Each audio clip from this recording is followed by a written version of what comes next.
가정의 달인데 5월달 5월 5일은 어린이날이고 또 5월 둘째 주는 어머니 주이고 또 2월달에 가서는 또 아버지 주일도 있죠. 아버지 날도 있죠. 그래서 5월 6월은 우리가 가정의 달로 지키는데 사실상 하나님께서는 가정을 통해서 저희들에게 진정한 소망을 전수해 주는 것을 우리가 알 수 있습니다.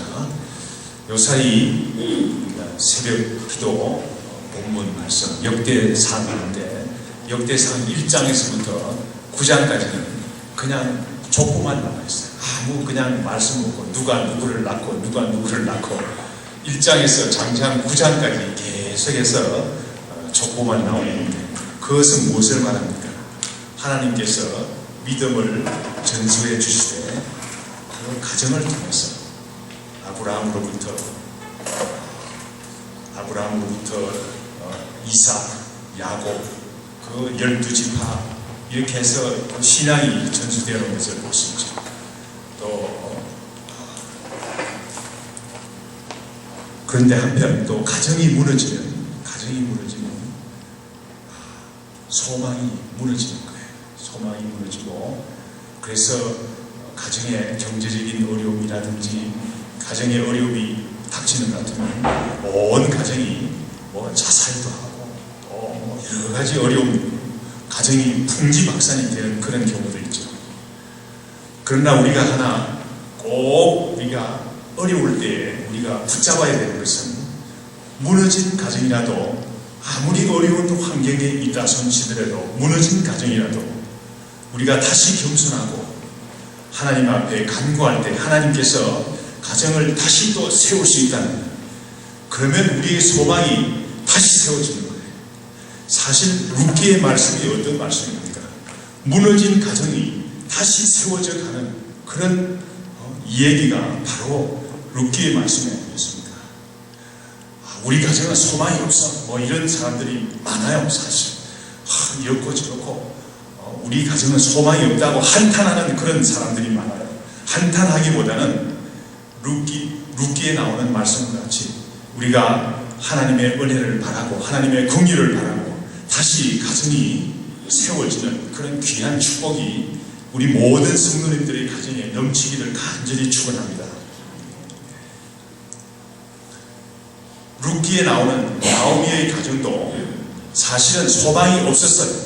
불행이 겹쳐가지고 소망이 완전히 사라졌어요. 소망이 완전히 사라졌지만 그러나 하나님께서 은혜를 베푸셔서 가정이 세워지게 되죠. 오늘 본문 말씀 1절 말씀에 보니까 사사들이 지휘하던 때에 사사 시대라는 것은 어떤 시대를 말합니까? 사사 시대는 혼란의 시기를 말합니다. 혼란의 시대.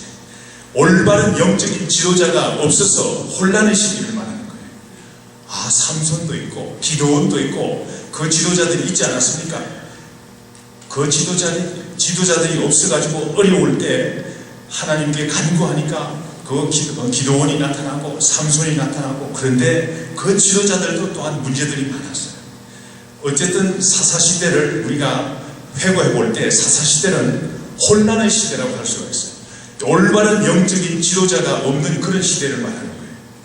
강력한 영적인 지도자가 마지막으로 있었던 게 언제입니까? 여호수아는 사람들을 모아놓고 그랬어요. 오직 나와 내 집은 여호와를 섬기겠노라. 너희들 여호와를 섬기지 않을 사람은 일로 서라. 이렇게 나는 여호와를 섬기겠노라. 우리 가정은 오직 여호와만을 섬기겠다 하고 말했습니다. 그런 영적인 지도자였어요. 그래서 여호수아의 지도하에서 그 가나안 땅을 정복해서 들어갈 수가 있었어요. 그런데 사사시대는 그런 영적인 지도자가 없었어요. 그 영적인 지도자가 없어서 어떤 때였습니까?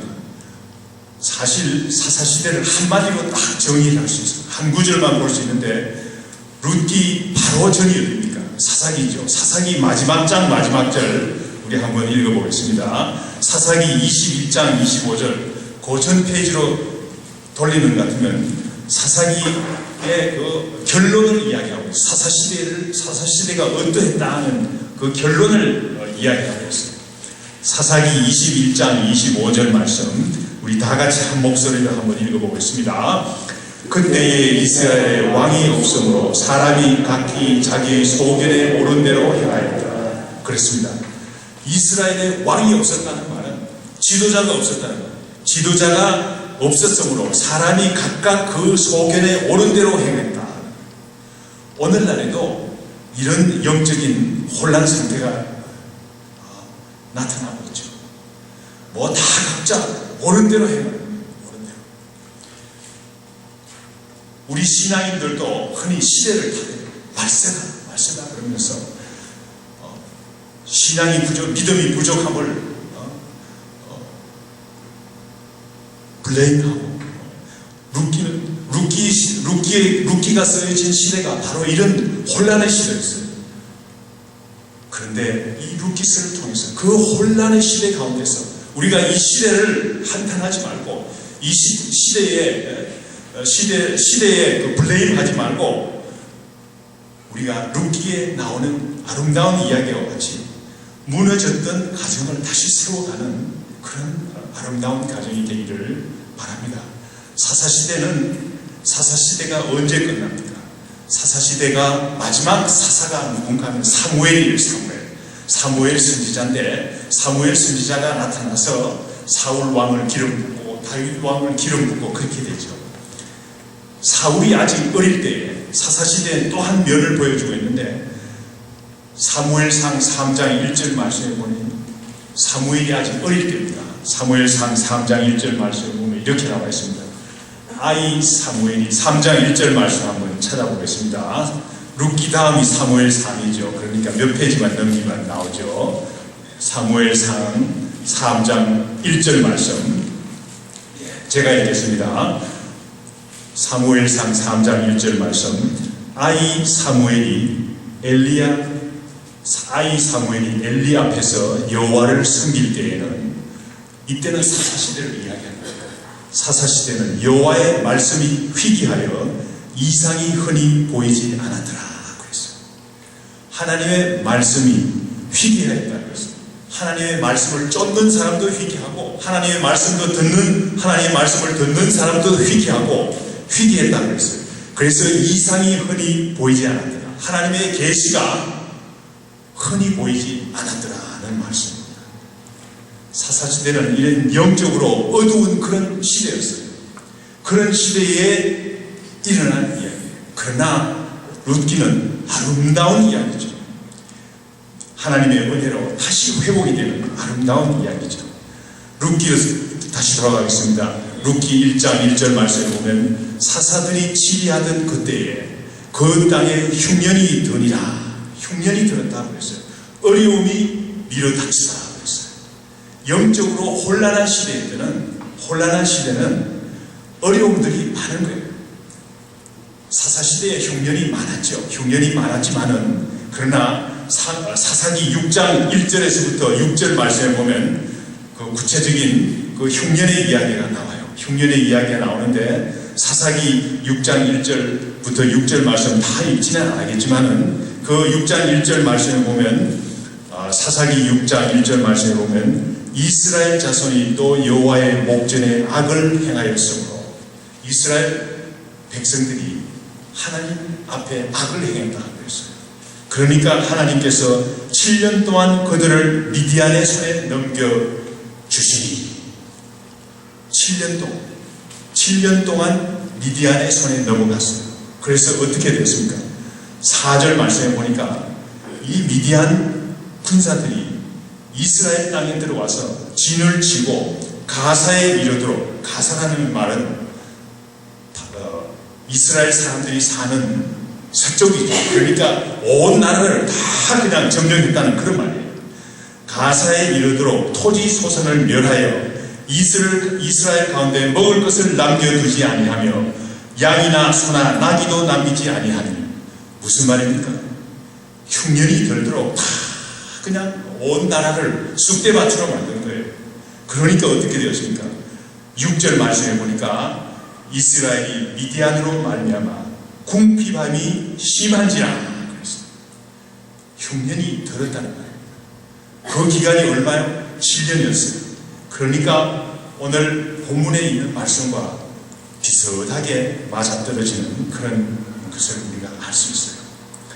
영적인 지도자가 결핍될 때 이와 같이 흉년이 들고 어려움이 닥치는 거예요.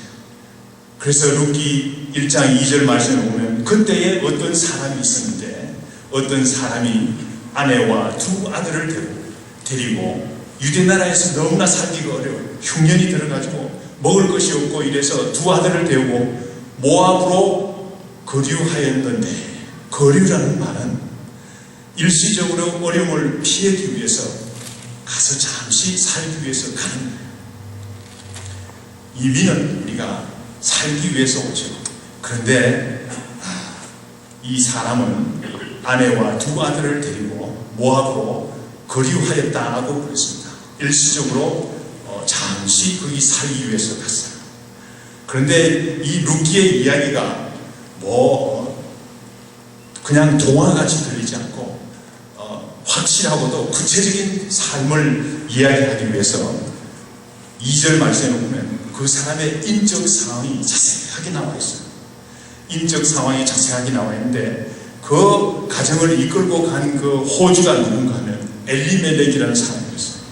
또 그 아내의 이름이 나오미요, 그 두 아들의 이름이 말론과 기련이라는 사실까지도 확실하게 증거하고 있어요. 막연한 이야기가 아니라, 지어낸 이야기가 아니라, 이것은 확실하게 유대 땅 베들레헴에 있었던 한 가정의 이야기다라는 사실을 밝히고 있어요.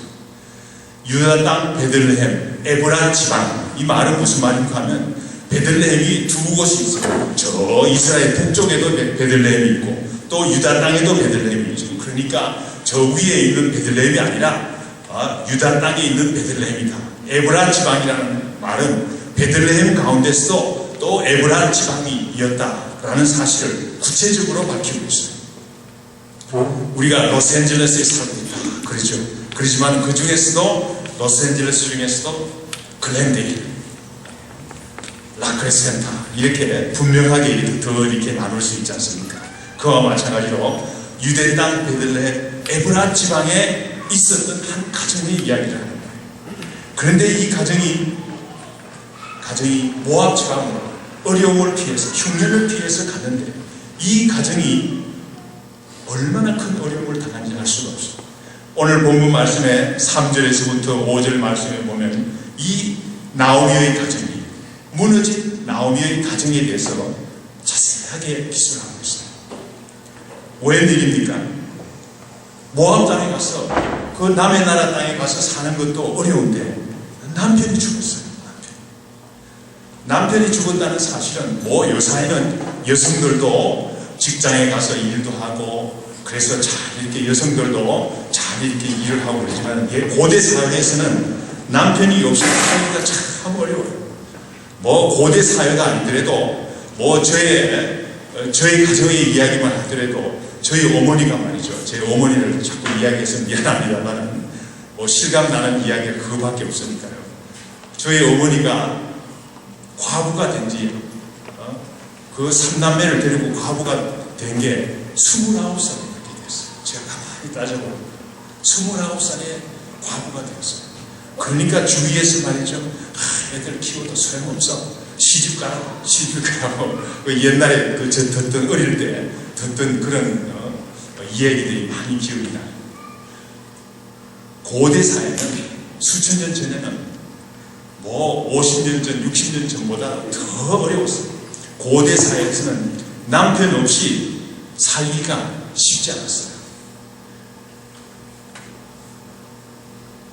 이민 생활이었지만 남의 나라 땅에 가서 사는 삶이었지만 그래도 남편이 있을 때는 그래도 어려워도 살 수가 있었어요. 그런데 남편이 죽었어요. 그런데 그 불이 그것만으로도 끝나지 않고 두 아들까지, 그래도 그 전에 말이죠. 있었는 남편이 죽었는데 두 아들이 말이죠. 위로가 되었던 것은 그 말론과 기련이 그래도 장가를 들어가지고 그 아내를 하나씩 데리고 갔어요. 데리고 왔는데 아내가 첫째 아들은 오르바, 둘째 아들은 루시라는 아름다운 여성을, 이방 여인이지만은 아름다운 여성을 데리고 왔어요. 그러니까 그래도 남편이 죽고 나서 그 5 식구가 오손도손 재미있게 살았어요. 그런데 10년쯤 이민생활 10년쯤 되었을 때 그 2 아들까지도 차례차례 다 죽었어요. 설상가상이라는 말이죠. 설상가상. 눈이 왔는데 서리가 왔다. 그러니까 얼마나 설상가상. 어려운 일에 또 어려운 일이 터지거나 다치는 것을 말하죠. 모압에 거주한 지 10년쯤 되었을 때 2 아들까지도 죽고 말았다. 나오미의 가정은 완전히 무너진 가정이 되는 거예요. 유대 땅을 떠날 때는 그래도 남편이 있어. 어려웠지만 남편이 있었고 2 아들이 있었는데 이제 남편이 죽었을 뿐만 아니라 2 아들까지도 죽었으니 참 나오미는 말이죠. 이 마른 나무와 같이 아무 쓸모없는 그런 사람이 되었어요.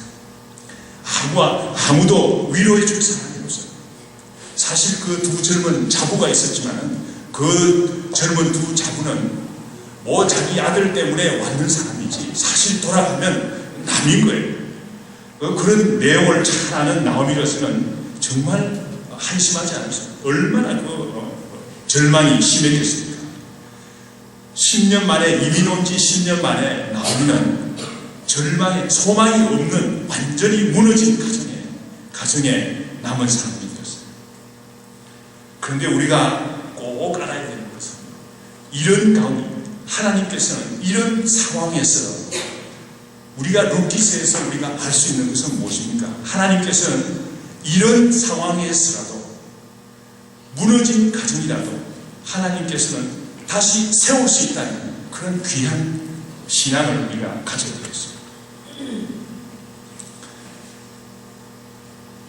룻기뿐만 아니죠. 또 다른 예들이 있어요. 여러분들 요사이 새벽기도 본문 가지고 성경 공부하시는 분 많이 계시지만 그 중에서 예를 하나 들어볼까요? 이스라엘의 초대왕 사울 왕이 있었죠. 잘 나가는 그런 가정이었죠. 그 이스라엘 초대왕 사울은 말이죠. 아들이 4이 있었어요. 얼마나 든든합니까? 사울이 첫째 아들은 요나단이고, 요나단이 얼마나 용맹스럽습니까? 말기수와 아미나답, 에스바알이라는 아들은 또 이스보셋이라고도 하는데, 어쨌든 요나단, 말기수와 아미나답, 이스보셋, 이 4 아들이 있었어요. 그런데 길보아에서 블레셋과 전쟁을 하느라고 사울 왕도 죽고 그 3 아들 요나단, 말기수와 아미나답이 같은 날에 다 죽었어요. 가정이 완전히 끊어진 거예요. 그런데 이스보셋도 또 몇 년 후에 죽게 되었죠. 그러니까 사울의 아들은 다 죽었어요. 가정이 완전히 끊어진 거예요. 하나님의 저주를 받아서 가정이 완전히 끊어진 거예요. 그런데 이 가정에 하나님께서 긍휼을 베풀으셨죠. 어떻게 베풀었습니까? 우리가 그 내용을 잘 알죠. 사무엘상 20장에 보면 다윗과 요나단이 언약을 합니다. 다윗과 요나단은 충성스러운 친구였죠. 요나단은 다윗이 앞으로 이스라엘을 이끌어 나갈 왕이 되리라는 것을 알았어요. 그래서 요나단에게 나의 자손들을 부탁한다고 했어요. 다윗이 그렇게 하겠노라고 언약했어요. 여러분들도 아시지만 다윗과 사울도 언약을 했어요. 어떻게 했습니까? 사울이 다윗을 죽이기 위해서 그렇게 찾아다녔죠. 그런데 다윗은 끝까지 사울을 죽이지 않았어요. 그럴 때 사울이 나중에는 감격해가지고 내가 다윗 보고 하는 말이 네가 앞으로 이스라엘의 왕이 될 줄 내가 안다. 그러면서 다윗에게 그 자기 후손들을 부탁했어요. 그때 다윗이 그 언약을 했어요. 그것이 사무엘상 24장 21절 말씀에 나와요. 하나님께서는 다윗의 이 언약을 존중해 줬어요. 그래서 하나님께서 은혜를 베풀어 주셨죠. 요나단에게 쩔뚝발이 아들이 하나 있었어요. 머비보셋이라는 유일한 아들이 하나 있었어요. 그런데 이 머비보셋이 살면서 겨우 살아가면서 다윗의 은혜로 살아가면서 살다가 미가라는 아들을 하나 낳았어요. 미가라는 아들을 낳았는데 몇 대 후에 가가지고는 한번 여러분들 한번 찾아보면 좋을 것 같아요. 역대상 8장, 여러분들 새벽기도 본문 말씀이니까 여러분들 잘 찾으실 줄 믿습니다. 역대상 8장 33절부터 40절 말씀이 사울 왕의 족보가 나와 있어요. 그런데 뭐 다 읽을 건 없고 33절에 보면 사울 왕의 아들들의 이름이 나오고 마지막에 40절 말씀을 봅시다. 40절 말씀, 역대상 8장 40절 말씀 한번 우리 찾아보겠습니다. 찾으신 줄 알고 우리 한번 40절 말씀 우리 다 같이 한번 읽어봅시다. 역대상 8장 40절 말씀. 울람은 사울의 후손이에요. 자, 다 같이. 울람의 아들은 다 용감한 장사요 활을 잘 쓰는 자라. 아들과 손자가 많아 모두 150명이 되더라. 베냐민 자손들은 이러하였더라. 여러분들, 사울의 가정이 완전히 끊어진 것 같이 보였어요. 다 아들들이 전쟁에서 다 죽었어요. 마지막 남은 아들까지도 다 죽임을 당했어요. 그런데 몇 대가 지나서 어떻게 되었습니까? 울람의 아들은 다 용감한 장사요. 그 울람이라는 그 후손은 말이죠, 아들을 낳았는데 얼마나 잘 키우는지 몰라요. 그래서 그 당시에 다윗 왕국의 여러 가지 중요한 일들을 하는 사람들이었어요. 활을 잘 쏘는 사람들이었고, 그런데 아들과 손자가 많았는데 150명이나 되었다는 것입니다. 여러분들, 사울 왕의 가계가 끊어졌습니까? 이어졌습니까? 사울 왕이 하나님의 진노를 받아서 끊어진 것 같지만은, 그러나 하나님께서는 다윗과 요나단, 다윗과 사울의 언약을 하나님께서는 존중해 주셔서 하나님께서 은혜를 베풀어 주셔서 다시 사울의 가정이 세워집니다. 하나님은 이와 같이 신실한 분이시다 하는 사실을, 하나님은 언약을 지키실 뿐만 아니라 아무리 어려운 가운데서라도 자기에게 돌아오는 하나님의 백성들을 받으시고 은혜를 베푸시는 하나님이신 줄 믿습니다. 나오미도 같은 경우에 처한 거예요. 나오미는 마른 나무와 같이, 마른 나무 가지와 같이 생명력이 없는 그런 여성이 되었어요. 그렇지만 하나님께서는 나오미의 가정을 다시 회생시키는 그런 놀라운 이야기가 룻기에 나와 있는 것을 알 수가 있어요. 하나님께서는 마른 나무와 같이, 죽은 나무와 같은 나오미의 가정을 다시 생기를 불어넣어가지고 다시 새롭게 하는 이야기가 바로 룻기의 이야기인 것을 우리가 알 수 있습니다. 본문 말씀으로, 룻기 본문 말씀으로 다시 돌아가겠습니다. 6절에서부터 9절 말씀에 보니까 여호와께서 자기 백성을 돌보셨다는 소식을 나오미가 들었다고 그랬어요. 언제 들었습니까? 나오미가 가장 어려운, 희망이 완전히 없을 때, 완전히 절망의 가운데 있을 때, 나오미가 여호와 하나님께서 자기 백성을 돌보셨다, 양식을 주셨다, 흉년이 끝나고 하나님께서 양식을 주셨다 하는 소식을 들었어요. 우리가 하나 분명히 알아야 될 것은 일용할 양식은 하나님께서 주시는 거예요. 일용할 양식은 하나님께서 주시는 거예요. 우리가 어려울 때 그러므로 우리가 어떻게 기도합니까? 오늘날 우리에게 일용할 양식을 주옵시고, 우리가 예수님께서 그렇게 기도하라고 가르쳤죠. 일용할 양식은 하나님께서 주시는 거예요. 사실상 우리가 좀 더 깊게 하나님의 그 은혜를 우리가 깨닫기 위해서는 우리가 알아야 될 사실은 하나님은 흉년이나 풍년이나 자기 백성을 늘 돌보시는 거예요. 믿음이 없을 때는 조금 어려우면 하나님을 잊어버리기가 쉬워요. 그래서 하나님의 말씀이 귀에 잘 들어오지를 않는 거예요. 지난주일에 말이죠, 저는 말이죠, 귀 소리가 잘 안 들었어요. 지난주일에 사실 설교를 했지만 어떻게 했는지도 모를 그런 형편이었어요. 말소리가 말이죠, 멀리서 들리고 귀에 이상이 있어가지고, 그런데 그 열도 나지 않고 그랬는데 그 의사한테 가봤더니만 중이염이 아주 심하더라고요. 그냥 깜짝 놀라더라고요. 그래서 약을 먹고 청소를 하고 나니까 오늘은 조금 좋습니다. 지난주에는 사실 어떻게 했는지 저도 모르겠어요. 여러분들 하나님의 은혜로 그냥 여러분들 잘 들었을 줄 믿습니다. 우리가 늘 하나님의 말씀에 귀를 기울이고 있으면 흉년이나 풍년이나 늘 하나님께서는 우리에게 주시는 말씀이 있어요.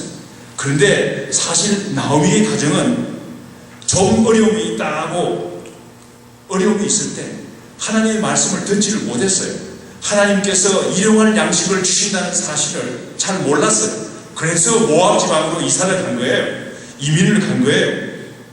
가장 좋은 것은 어려움이 있을 때는 늘 하나님께서 돌보신다는 사실을 우리가 깨달아야 되겠어요. 그러나 어찌됐건 과거에 어찌됐건 하나님께서 막다른 골목에 도달했을지라도 하나님을 찾으면 하나님께서는 은혜를 베풀어 주신다는 사실을 우리가 알 수 있어요.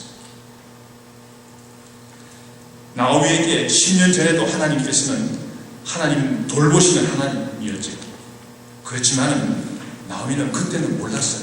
그런데 이제 어려운 일이 부닥치자 막다른 골목에 도착하자 나오미는 하나님께서 당신의 백성들을 돌보신다는 소식을 듣게 됩니다. 그래서 하나님께로 다시 돌아오기로 결심을 하고 일어서는 광경이 6절에서부터 9절 말씀에 나오죠. 6절에서부터 그래서 나오미는 두 자부와 같이 유대 땅으로 돌아오기 위해서 일어섰어요. 길을 가다가 보니까 6절 7절 말씀을 보니까 길을 가다가 생각하니까 자기의 생각이 짧았음을 알 수 있어요. 사실 두 자부는 이방 여인이 아닙니까? 이방 여인인데 이방 여인들은 말도 틀리고 유대 땅에 가게 되면 말도 틀리고 풍습도 틀리고 모든 것이 다 틀리는데 그거 데려가 봐야 아무런 이 젊은 두 여성이 말이죠. 도저히 살 수가 없는 그런 땅이라는 사실을 알게 됐어요. 그래서 나오미가 이 두 자부들에게 본가로 돌아가라. 지금까지 이렇게 나를 잘 사랑하고 이해해준 거에 너무 감사하다고 그러면서 작별 인사를 하고 그럴 때에 그들이 소리를 높여 울었다고 9절 말씀에서 밝히고 있죠. 9절 말씀 보면 그들에게 입맞춤에 그들이 소리를 높여 울며 얼마나 참 그 헤어지기가 어려운 그런 시간이었습니다. 그렇지만은 나오미는 두 자부를 돌려보내야 되겠다는 사실을 깨달았어요. 그런데 오늘 본문 말씀에 보니까 10절에서부터 14절 말씀을 보면 두 자부가 시어머니를 떠나지 않겠다는 거예요. 나오미와 같이 낯설고 물선 유대 땅으로 같이 가겠다는 거예요. 얼마나 착한 마음입니까? 너무너무 착한 마음. 그렇지만은 나오미가 아무리 생각해봐도 소망이 없는 마음이었죠. 소망이 없다는 말은 사실은 그 당시에는 대가 이어지려면 여성들은 자기 아들을 가져야만 되는 거예요. 그래야만 소망이 있는 그런 가정을 이루지 않겠습니까? 그런데 우리가 이때의 그 풍습을 잘 이해하기 위해서는 그 당시의 문화와 풍습을 한 가지 알 필요가 있어요. 그 당시에는 그 수혼법이라는 게 있었어요. 수혼법이라는 게 있었는데 이것은 그 가정에 어떤 가정에 아들이 있는 것 같으면 그 장남이 결혼을 했어요. 그런데 그때는 사고도 많고 이러니까 그 장남이 결혼했는데 아이를 낳지 못하고 죽었어요. 그러면 그 다음 동생이 말이죠. 아무리 어려도 기다렸다가 그 형수에게 씨를 주어가지고 아기를 낳게 해서 형의 대를 이어주게 그런 법이 있었어요. 그런 법을 수혼법이라고 해요. 그런 법이 있었어요. 그런데 왜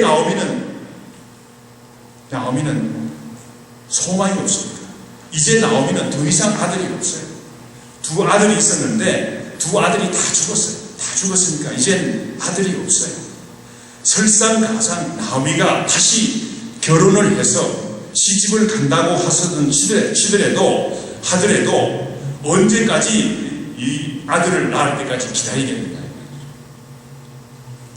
나오미가 애를 낳고 또 그 아들이 자랄 때까지 기다리는 것 같으면 벌써 룻과 오르바는 다 가임 연령이 지나는 거예요.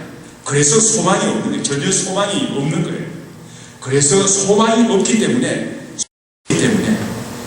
더 마음이 안타까운 거예요. 오늘 본문 말씀 13절 말씀에 보면 더욱더 안타까운 사실이 나오는데 13절 말씀 우리 다 같이 읽어보겠습니다. 너희가 어찌 그들이 자라기를 기다리겠으며 어찌 남편없이 지내겠다고 결심하느냐. 내 딸들아 그렇지 아니하니라. 여호와의 손이 나를 치셨으므로 너희로 말미암아 더욱 마음이 아프다 하노라. 자녀를 더 이상 갖지 못하는 그런 소망이 없는 가정이기도 하지만 더욱더 나오미를 괴롭게 하는 것은 나오미의 가정은 하나님께서 치셨다는 거예요. 하나님의 진노를 받은 가정이다. 하나님의 진노를 받은 가정. 그런데 그 두 자녀는 그런 어려운 가운데 있는데도 불구하고 그 두 자녀가 끝까지 따르겠다 나서는 거예요. 얼마나 기특합니까? 그렇지만 나오미는 암만 생각해봐도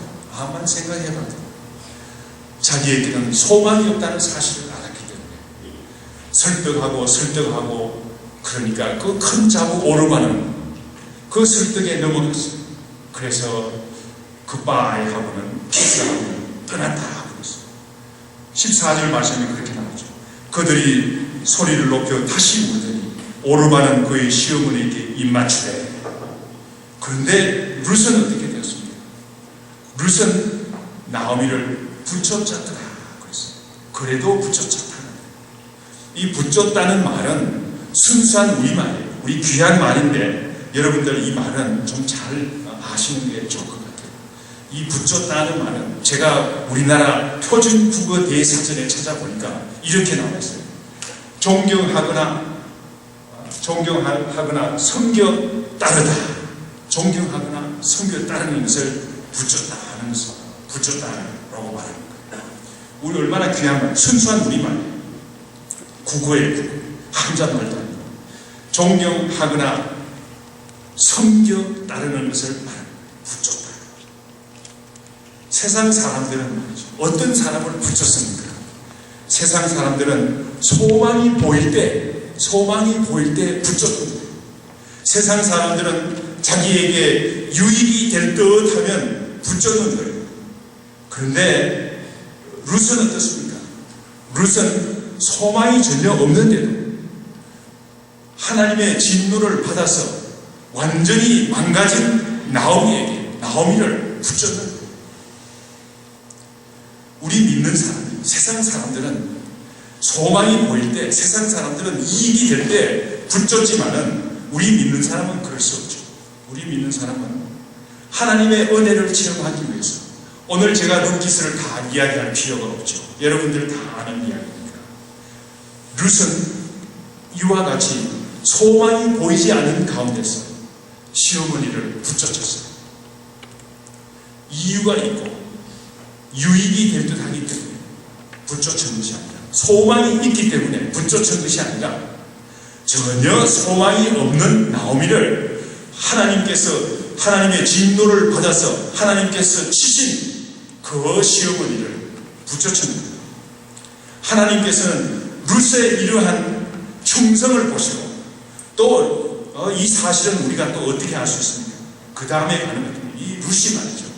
왜 이렇게 붙잡는지 진실한 여호와 하나님을 믿는 믿음 가운데서 이런 귀한 충성스러운 마음이 나오는 것을 우리가 알 수 있습니다. 우리가 진실로 예수 그리스도께서 나를 위해서 죽으셨다는 사실을 우리가 알고 하나님께서 천지를 창조하시고 모든 일을 다 하시는 다 관할하시는 하나님을 여호와 하나님을 우리가 믿을 때 우리는 이익이 되면 따르고 이익이 되지 않으면 따르지 않는 그런 붙잡음이 아니라 어려운 가운데서 소망이 보이지 않더라도 우리는 붙잡고 그럴 때 하나님께서 은혜를 베풀어서 룻으로 하여금 어떤 일이 일어나요? 다윗 왕의 정정호가 되는 그런 모든 이스라엘, 오히려 룻이 말이죠, 이방 여인이라고 경멸을 받는 여성이 된 것이 아니라 온 이스라엘의 존경을 받는 그런 여성이 되었죠. 얼마나 귀한 이야기입니까? 또한 그럴 뿐만 아니라 룻은 예수 그리스도의 조상이 되었어요. 구원 역사에까지 룻이 한 역할을 담당하는 귀한 역사를 우리가 알 수 있지 않습니까? 하나님께서는 이와 같이 소망이 보이지 않는 가운데서, 소망이 없는 가운데서 비록 하나님의 진노를 받아가지고 다 마른 나무와 같은 나오미를 그렇게까지 붙잡는 충성스러운 마음을 가진 룻을 통해서 하나님의 역사를 이루는 것을 볼 수 있습니다.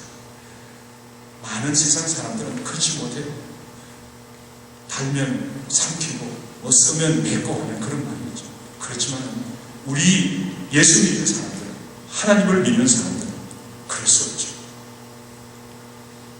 이런 사람들에게 우리 하나님께서는 진실로 긍휼을 베풀어 주시고 은혜를 베풀어 주시는 줄 믿습니다. 다 같이 기도하겠습니다.